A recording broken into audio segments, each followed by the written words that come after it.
श्री गणेशाय नमः. श्री स्वामी समर्थ. सुप्रभातम. नमस्कार. सिया ऑफिशियलवर आपले सुस्वागतम.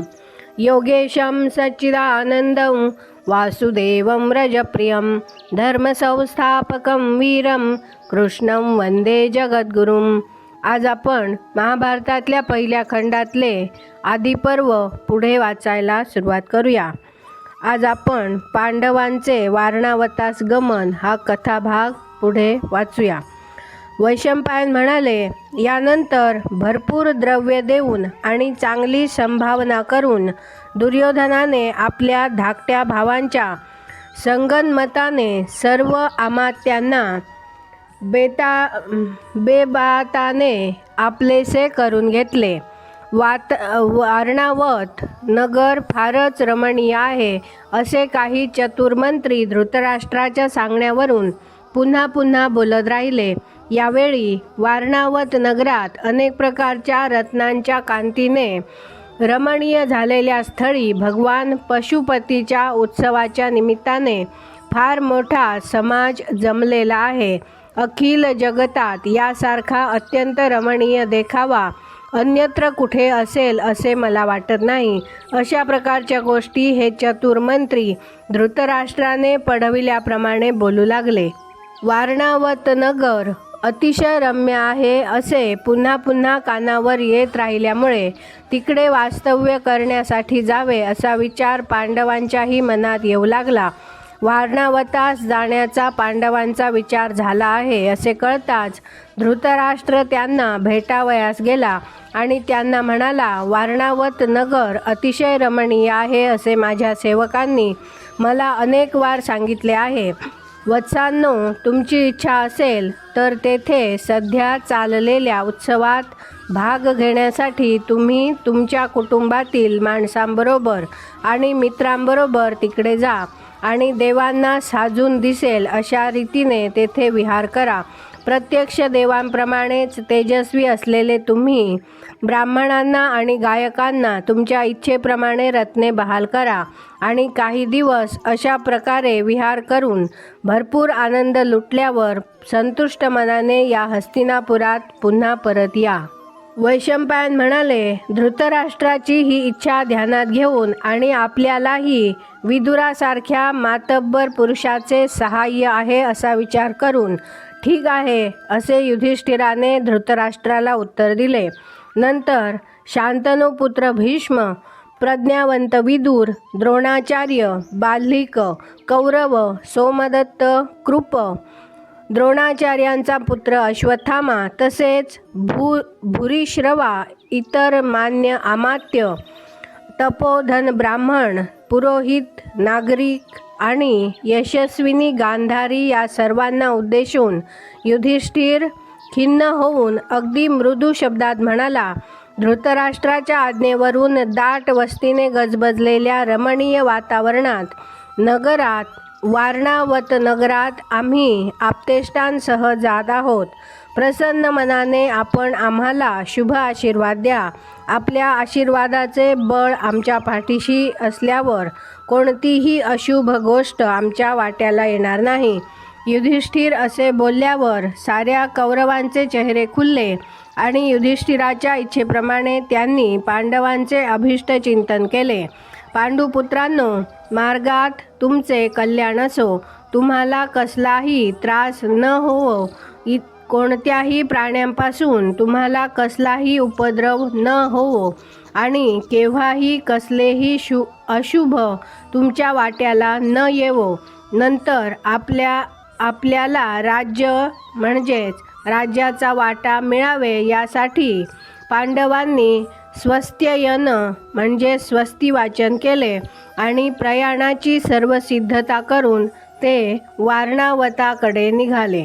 वैशंपायन म्हणाले, राजा जन्मेजया, राजा धृतराष्ट्राने पांडवांना दिलेल्या आदेशामुळे वारणावतात राहण्यास सांगितल्यामुळे दुष्टबुद्धी दुर्योधनाला हर्षाच्या उकळ्या फुटल्या. पुरोचन नामक मंत्र्याला त्याने एकांतात बोलावून घेतले. त्याचा उजवा हात आपल्या हातात धरला आणि त्याला तो म्हणाला, पुरोचना, समृद्ध ऐश्वर्याने परिपूर्ण असलेली ही सारी पृथ्वी माझ्या मालकीची आहे. पण ही पृथ्वी जशी माझ्या मालकीची आहे तशीच तुझी सुद्धा आहे. म्हणून या पृथ्वीचे रक्षण करणे हे तुझेही कर्तव्य आहे.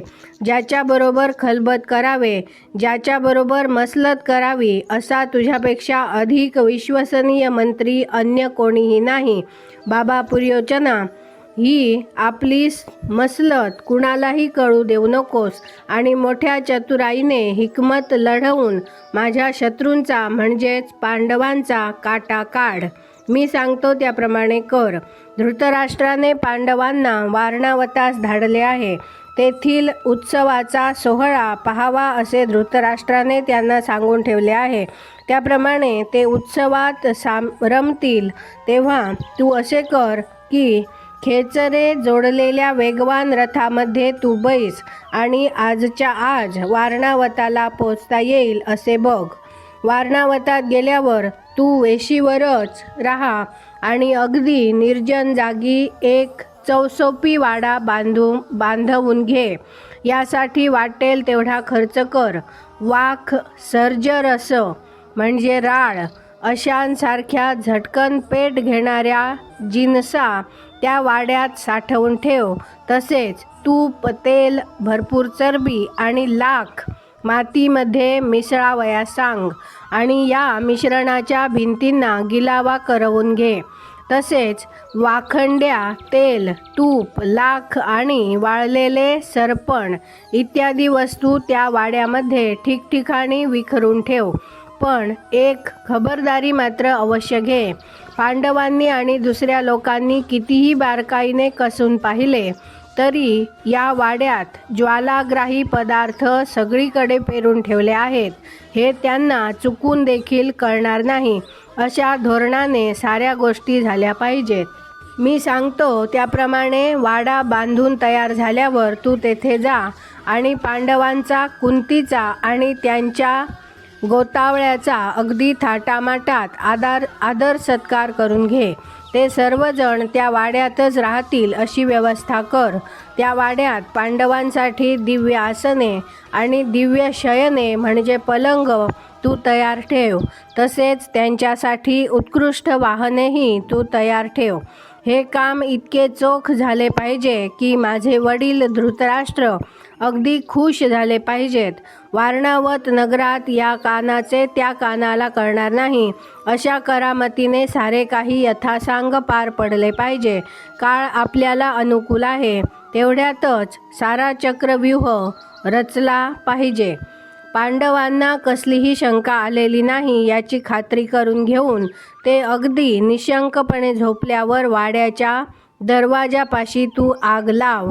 त्यांच्या राहत्या वाड्याला आग लावली आणि तो जळून गेला म्हणजे तेही आगीत जळून जातील आणि मग त्यांच्या मृत्यूबद्दल नगरात लोक आपल्याला यत्किंचितही दूषण देणार नाहीत.